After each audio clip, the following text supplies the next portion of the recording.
آج کی اس ویڈیو میں ہم آپ کو 5 ہم شکل بھائیوں کی کہانی کے بارے میں بتائیں گے۔ دنیا بھر میں ہم شکل ہونے کے معاملات بہت زیادہ جڑواں بھائیوں اور بہنوں میں پائے گئے ہیں، مگر یہ کوئی ضروری نہیں کہ ہم شکل ہونے صرف جڑواں افراد کے لیے مخصوص ہوں۔ کئی بار بالکل میں غیر متعلقہ یا کسی بھی رشتے کے بغیر لوگوں میں ایک جیسی شکل و صورت پائی گئی۔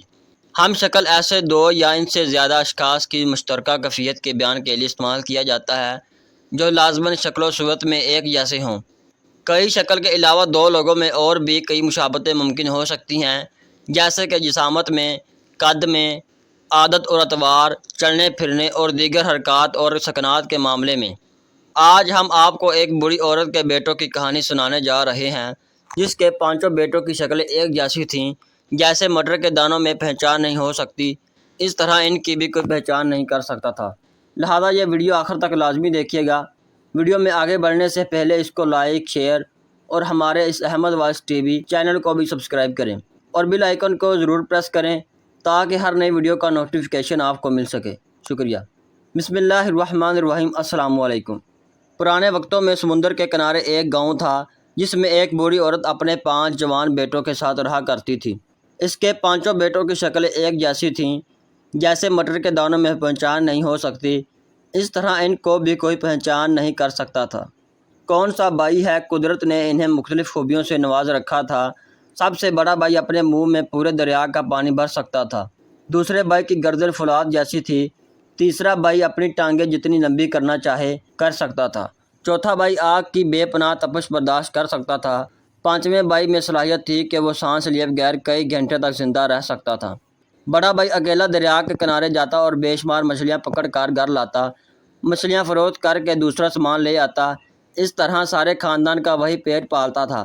یہ سارے بھائی اپنی یہ خوبیاں کسی کو نہیں بتاتے تھے تاکہ لوگ انہیں عجیب نہ سمجھیں۔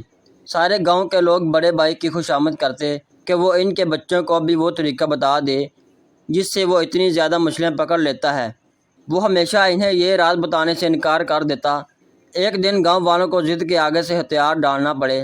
اس نے گاؤں کے کئی لڑکوں کو ساتھ لیا اور دریا کی طرف چل دیا تاکہ وہ انہیں ڈھیر ساری مچھلیاں پکڑنے کا طریقہ سمجھائے۔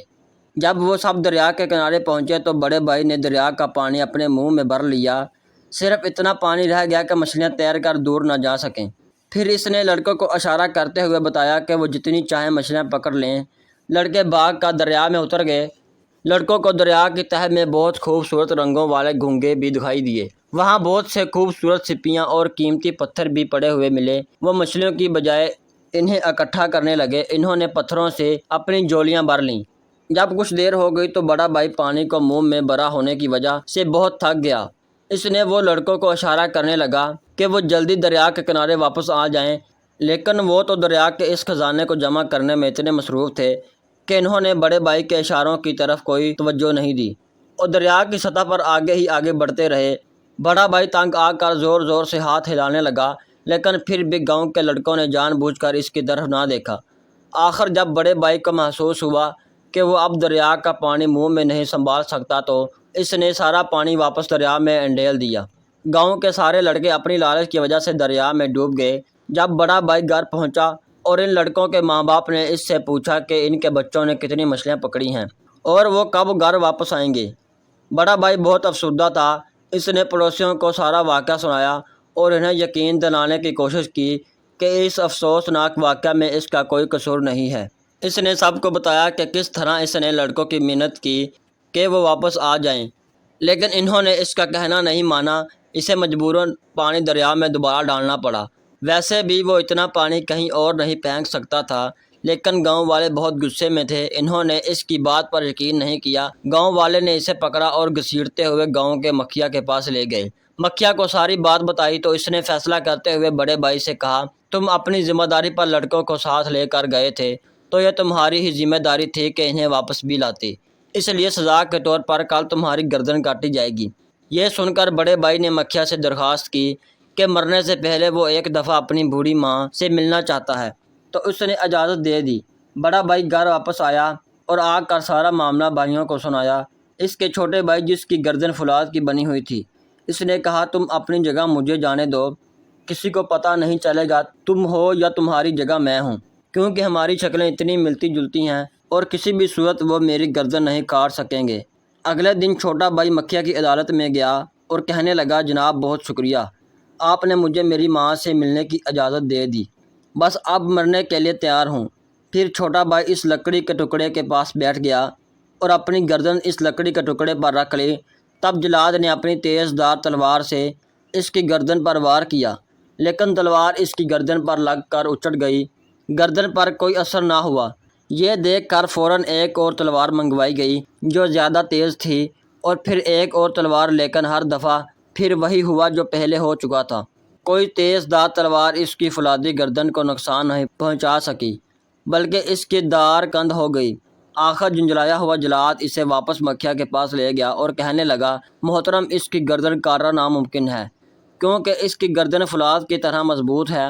منصف نے نیا حکم سنایا کہ کل اس شخص کو سمندر میں پھینک دیا جائے۔ یہ فیصلہ چھوٹے بھائی نے سنایا۔ اس نے کہا، جناب میں آج ماں کو الوداع کر آیا تھا، لیکن کیونکہ مجھے کل سمندر میں ڈبویا جائے گا تو مجھے دوبارہ ماں کو ملنے کی اجازت دی جائے۔ مکھیا نے پھر اسے اجازت دے دی۔ بھائی گھر واپس آیا اور انہوں نے دوبارہ مشورہ کیا۔ یہ سن کر وہ بھائی جو اپنی مرضی سے اپنی ٹانگیں لمبی کر سکتا تھا، اس نے کہا، صبح میں جاؤں گا۔ لہٰذا اگلے دن تیسرا بھائی عدالت پہنچا۔ کسی کو بھائیوں کی تبدیلی کا علم نہ ہو سکا۔ مکھیا کے حکم پر کچھ لوگ اسے کشتی میں بٹھا کر سمندر کے بیچ لے گئے اور اسے سمندر میں پھینک دیا، لیکن ڈوبنے کی بجائے تیسرے بھائی نے اپنی ٹانگیں اتنی لمبی کر لیں کہ وہ سمندر کی تہہ کو چھونے لگے۔ اب اس کا سر پانی سے باہر تھا۔ اس کو نکال کر پھر کشتی میں بٹھایا اور مزید گہرے سمندر میں لے جایا گیا، لیکن اس کی ٹانگیں سمندر کی گہرائی جتنی لمبی ہوتی گئیں، اس طرح وہ ڈوب نہیں پایا۔ اسے ایک دفعہ پھر مکھیا کے سامنے پیش کیا گیا۔ اس دفعہ مکھیا نے حکم دیا کہ اسے ابلتے ہوئے تیل میں پھینک دیا جائے۔ ایک بڑی دیگ میں تیل ڈال کر اسے گرم کیا جانے لگا۔ تو اس نے ایک دفعہ پھر مکھیا سے پوچھا کہ کیا وہ اپنی ماں کو مل کر بتا سکتا ہے کہ وہ ابھی زندہ ہے؟ مکھیا مان گیا۔ جب اس کے بھائیوں نے منصف کا یہ فیصلہ سنا تو چوتھے بھائی، جسے آگ نقصان نہیں پہنچا سکتی تھی، اس نے کہا کہ سزا وہ جھیلے گا۔ پھر جب تیل کڑکنے لگا تو چوتھے بھائی کو تیل میں پھینک دیا گیا۔ وہ اس بڑی دیگ میں یوں تیرنے لگا جیسے کسی ٹھنڈے پانی کی جھیل میں۔ وہ کہنے لگا، آگ اور تیز کرو، یہ تیل تو گرم ہی نہیں ہوا۔ جب جلاد کو یقین ہو گیا کہ آگ اس کا کچھ نہیں بگاڑتی تو وہ اسے دوبارہ مکھیا کے پاس لے گیا۔ مکھیا نے سارا معاملہ سن کر سارے گاؤں کی پنچایت بلا لی کہ اب کیا کیا جائے۔ تب سے اس نے فیصلہ کیا کہ اس مجرم کو مارنے کا ایک ہی طریقہ بچا ہے کہ اسے زمین میں زندہ گاڑ دیا جائے۔ گاؤں سے باہر ایک جگہ بڑا گڑھا کھود دیا گیا۔